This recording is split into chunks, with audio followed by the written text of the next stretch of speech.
Yan. Purihin po ang Panginoon. Tayo po ay we are live today again. Thank you, Lord. October 7, 2024. Yan po. So, araw na Monday. Yan po. So, pasensya na wala tayo ng kahapon. Hindi ako natuloy. Yan po. So, pasensya na. Tayo po manalangin.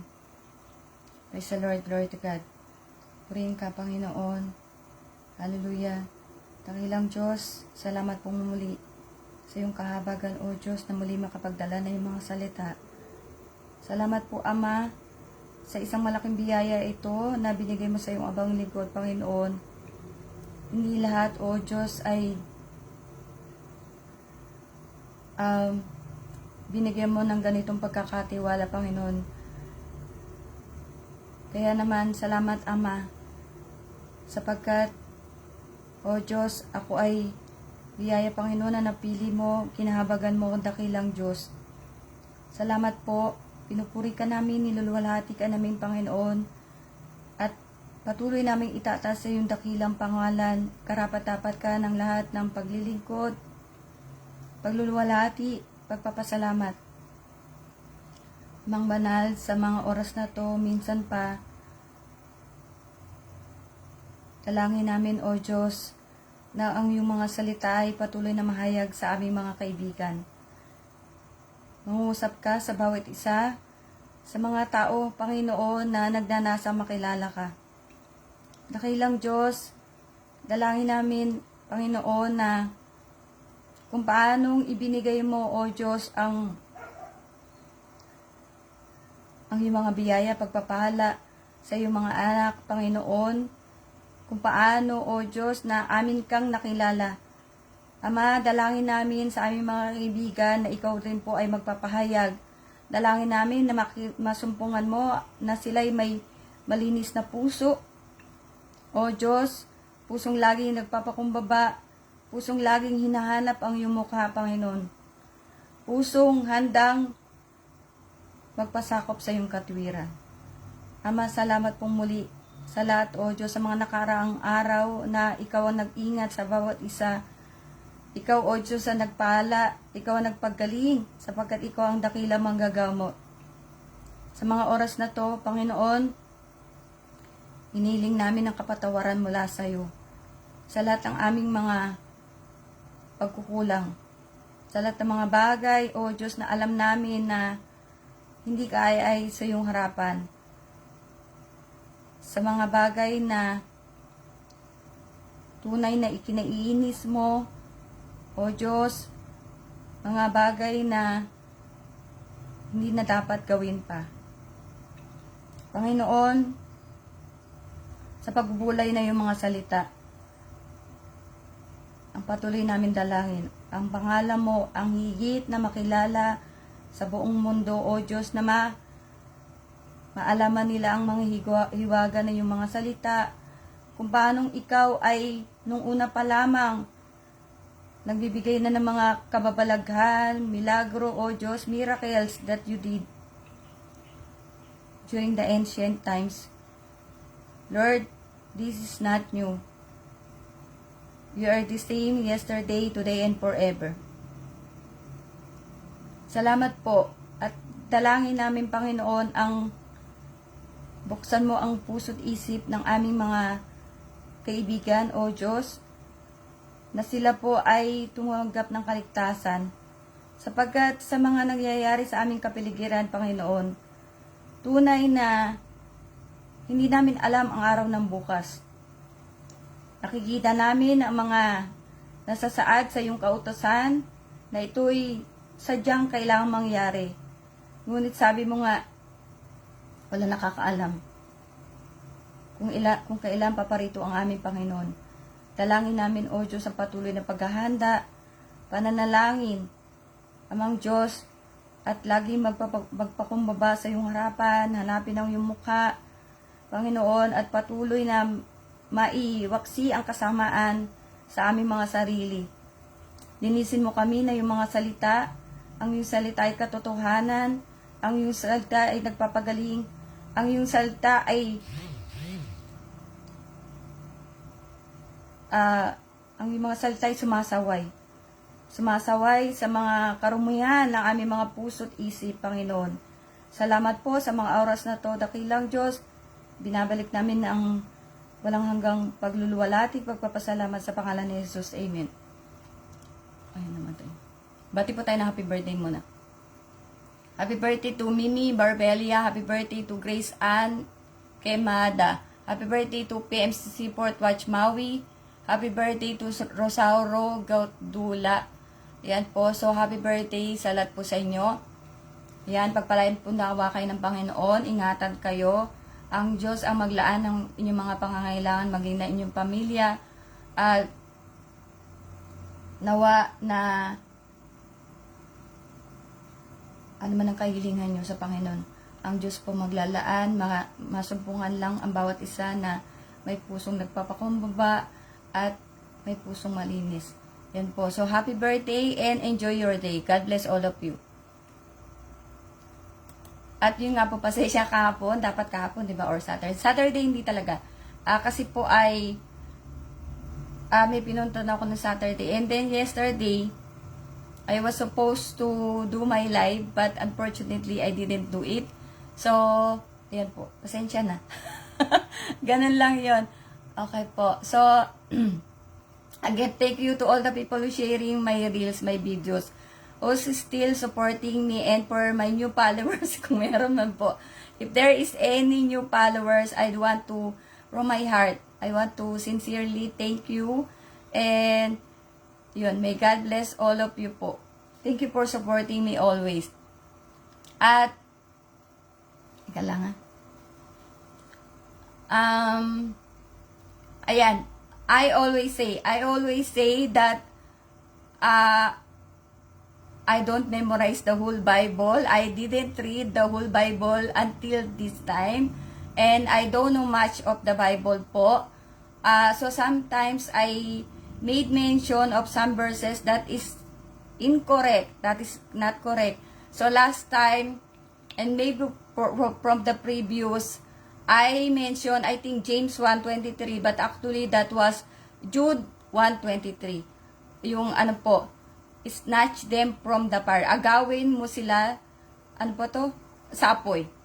So I mentioned James 1:23, but actually that was Jude 1:23. So again, just recap from what we mentioned before. I forgot the verse. Anyways, the 12 tribes that by God's grace, if all of them will find, God will find them faithful, so they will be included in the rapture. PMCC Port Watch, and the Jews, they have separate covenant from God. Orthodox Apostolic, Calvary Temple. By the way, again, Calvary Temple, they are that guy. I forgot the name of the leader. So, he's preaching the gospel in all languages po. Yan. So, and Chinese, those Chinese who are worshiping from basement, underground, I cannot find the name, but I just saw just now in YouTube that those people, if they will be caught by, I think, Chinese people, you know, from worshiping, or they have the Bible, I guess, they will be 3 years in prison. And if you are not Chinese and you went to China and then something like you are, I don't know, preaching the Bible, I'm not so sure because it's not mentioned there, you will be deported. Okay. And this one, I told you that last time I cannot tell you, but now I will say that the faith, Christ Revival International Ministries. So, glory to God. And I want to make throwback. Okay, if you remember, when I started sharing or preaching the Word of God, when God told me, by the grace of God, And my worry at that time was, I told God, He knows, of course. I don't even, no need to tell Him because He knows me more than I know myself. And, yan, that I don't know much about the Bible. And my worry is when something, like somebody will comment on my, at that time, somebody commented on my post. I forgot what was the post. But that comment was, he said, Biblia or Bible is not written in the Bible. Okay? And at that time, I told you that I answered him. I didn't check yet from the Bible or what is the answer because I really don't know the Bible. But at that time, like I was blaming God that, see, somebody will ask me. But even I didn't ask God yet. God told me that it's not written Biblia because it is written banal na kasulatan or kasulatan. Okay. And in the books Matthew, Mark, and Luke, there are always parallel verses, but book of Luke is the best that I thought best to share. In Luke 21:14-15, New International Version, but make up your mind not to worry beforehand how you will defend yourselves, for I will give you words and wisdom, that none of your adversaries will be able to resist or contradict. I took that one in Tagalog. Lucas 21, ayos po natin. Lucas 21:14-15, ipanatag nyo ang inyong kalooban at huwag kayong mabahala kung paano nyo ipagtatanggol ang inyong sarili, sapagkat bibigyan ko kayo ng katalinuhan at ng pananalitang hindi kayang tutulan o pabuluanan ng sinuman sa inyong mga kaaway. So, word Biblia or Bible is not anywhere in Christian or so-called Bible because it is not meant to be there. And my title today for my FB Live is The Scriptures, Word of God, Banal na Kasulatan, or Kasulatan, // Okay po. So, like, something like, this is the term of God for the Bible. Okay po. So, ito yung title ko ngayon, The Scriptures, Word of God, / the Word, Banal na Kasulatan, / Kasulatan. Okay po. So, sana naintindihan nyo. Meaning in Christian, we call the Holy Book as Bible. Muslim, they call the Holy Book or the Scriptures as Quran. Ibig sabihin, sadyang wala kasi ang Bible po. Na, kumbaga yung salitang Bible or Biblia, na itinawag sa Bible ng Christian kasi ang Christian Bible po.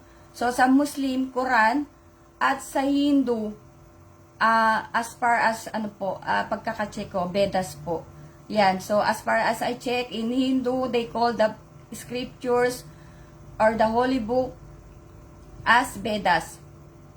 And in Muslim, they call that one Quran. I'm sorry if I didn't pronounce it properly.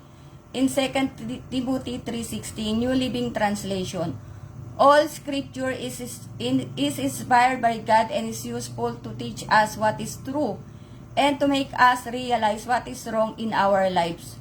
It corrects us when we are wrong and teaches us to do what is right. If you notice, I took that one in New Living Translation so that it will like come out as layman's terms. It is very easy to understand.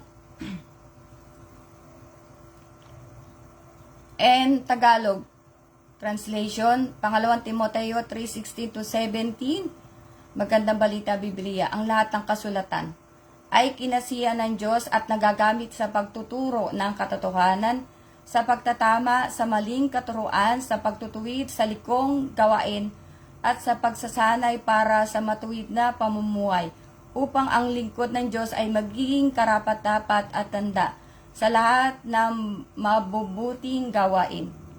So, sobrang easy po ito. Ito lang yung inano ko, hindi ko na sinamahan ng iba para lang ma-extend na po sa iba ko na ano yung iba nating idadagdag ko sana dito, which is hindi naman po related. I want to, so this is very very short live.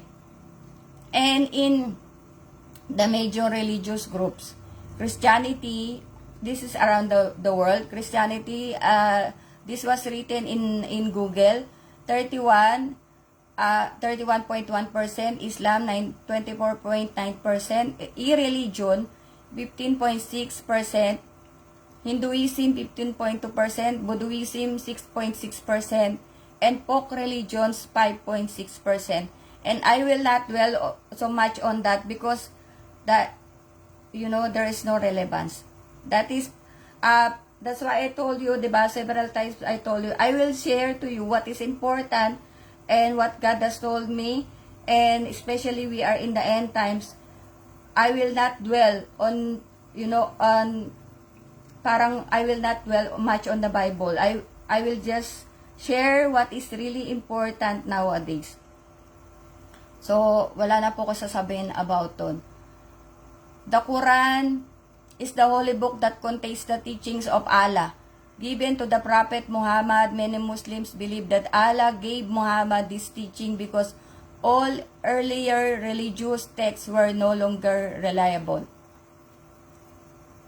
In Hindu, so Hinduism, composed in Vedic, Sanskrit hymns, the texts constitute the oldest layer of Sanskrit literature and the oldest scriptures of Hinduism. Hindus consider the Vedas to be timeless revelation, a parousia, which means not a man, superhuman, and impersonal, authorless. Though less studied than later texts, the Veda is the central scripture of Hinduism. Most Hindus are principally devoted to the god Vishnu, the god Shiva, or the goddess, These categorical practices are sometimes described as respectively Vaishnavism or Vishnu, Shaivism, or Shiva, and Shaktism, Shakti being another term for the female creative energy. And Tipitaka, Buddhist holy book, Tipitaka.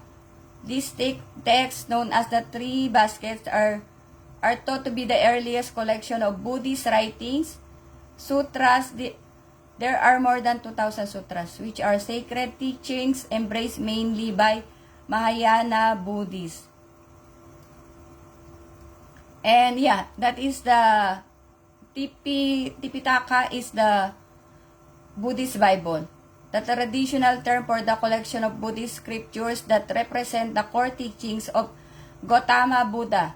The Tripitaka is believed to have been composed between about 550 BCE and the start of the Common Era. Yan. So, Buddhism is the official religion in 4 countries, Bhutan, Cambodia, Myanmar, and Sri Lanka. The religion also holds a special status in 2 countries, Thailand and Laos. Buddhism is the prime majority religion in Bhutan, Myanmar, Cambodia, Sri Lanka, Thailand, Mongolia, and Laos. Religion in China is diverse, and most Chinese people are either non-religious or practice a combination of Buddhism and Taoism, which is a Confucian worldview, which is collectively termed as Chinese folk religion. So, I mentioned the folk religion, right? And in Japan's main religion in Japan is manifested primarily in Shinto and in Buddhism. The 2 main faiths which Japanese people often practice simultaneously, according to estimates. As many as 70% of the populace follow Shinto rituals to some degree, worshipping ancestors and spirits at domestic altars and public shrines. A religion in South Korea has been characterized by a rise of Christianity and a revival of Buddhism. True, the majority of South Koreans have no religious affiliation or follow folk religions. religion in North Korea is characterized by state atheism, in which freedom or religion is non-existent. Glory to God. So, copy-paste ko lang po yun. Ano po? So, ano ba yung gusto ko lang sabihin na yung Bible po, yung Bible, ay yung Biblia na salita ay wala talaga sa Bible. Kasi po yung Bible ay intended talaga for Christians. Kaya yun ang tawag natin mga Kristiyano sa scriptures, sa Word of God po. Bible. So, ang scriptures po sa Muslim ay Quran. And, kung ano po yung mga nasabi ko po. No po. So, ano ba yung bottom line po? Na wala talaga sa Bible ang salitang Biblia po. As per God told me po, yun po yung aking understanding no po. Na, although I checked a while ago, but I will stick to what God told me, the Holy Spirit po, by the grace of God, na the Bible, you cannot find the word Bible in the Bible. You can find scriptures, the word, I think even holy book you cannot find. Okay. So I hope you understand po na kumbaga ang Biblia ay Bible ay para po sa mga Kristiyano. No po, at sa Hindu nga yun po yung sinabi ko, yan. So sana malinaw po tayo, hindi na ako at again yung eto dagdag ko na lang since maiksin lang naman din po. 'Di ba? I mentioned before that I watch, I guess. Yes, I watch. I mentioned in my FB live that I watch some scientists that they are inventing something that you will get pregnant without the sperm and the egg cell of the female and male. No po? Kasi we will get pregnant the female. If two male and female will, di ba, for example, the married person, they want to have a baby, so I will not explain too much. So, I mentioned in my FB Live before that I watch something that they will trying to invent, that you will get pregnant without the sperm cell or the egg cell. And I will categorize that one. I told you the 7 deadly sins is really deadly. So, we will categorize that one in, may NB ba doon? Ayan, di ko na po na ano. I think NB. Yes, there is NB. So, I will categorize that one in NB kasi po, why? Because they are NB with God. And even maybe I forgot that one to mention, the Tower of Babel, the people who make the Tower of Babel is envy with the power of God. Even that one, that, I don't know, for some people, I studied in school, that the people came from monkey. So, those are people also, for me, envy. And, you know, the one I mentioned, atheists. Atheists are those people who don't believe in God. So, glory to God po. Yan, hanggang dyan na lang ang aking explanation sa iyo. I hope ano po kayo na sadyang wala po ang Bible sa Biblia, sa yun po kasi nga, ang makikita mo nyo, scripture, kasulatan, salita ng Diyos. Na po. So, yan. So, glory to God. At,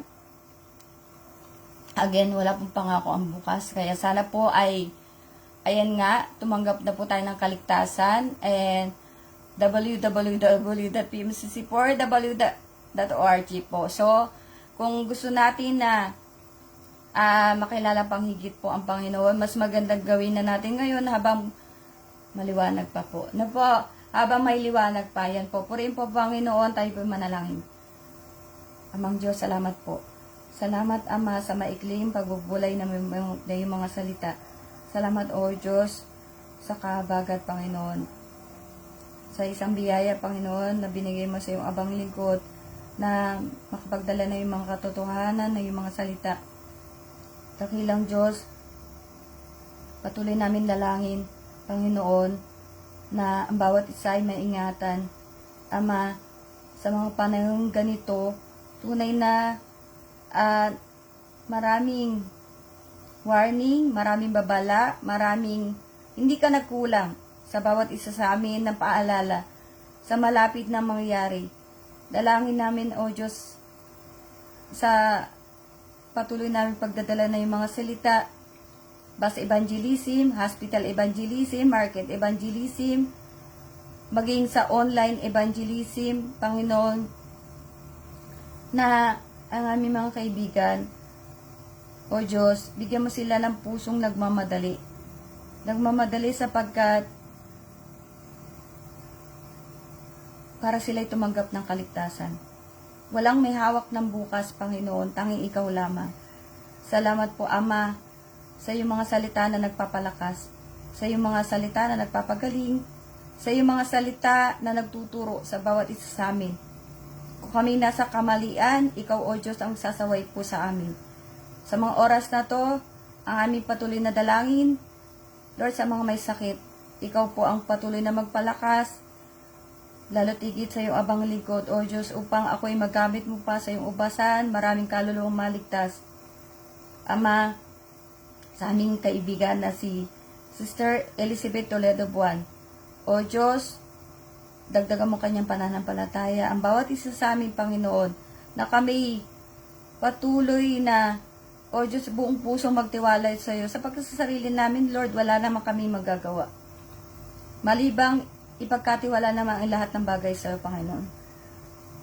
Dalangin namin, O Diyos, sa aming kaibigan, sa kapatid ni Maria Elizabeth Toledo Buwan, kung siya'y nawawala ng pag-asa, Panginoon, nasa iyong pag-asa. Tulungan mo siya, O Diyos, na patuloy naman ang palataya sa iyong magagawa. Ama, maaring sa kanya wala ng pag-asa, pero Panginoon, habang kami ay nananalangin, nagtitiwala sa iyo, patuloy na may pag-asa.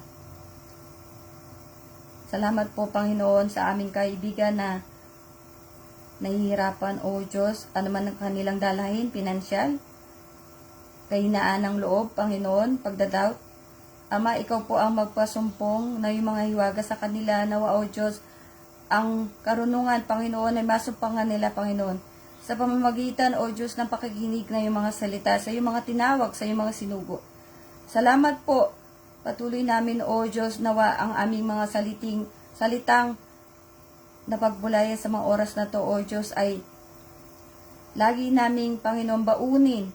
O Diyos, ito'y magsilbing kalakasan sa bawat isa, O Diyos, ito'y katotohanan na magbukas ng mga saradong isip, Panginoon, mga saradong mata, puso, dakilang Diyos.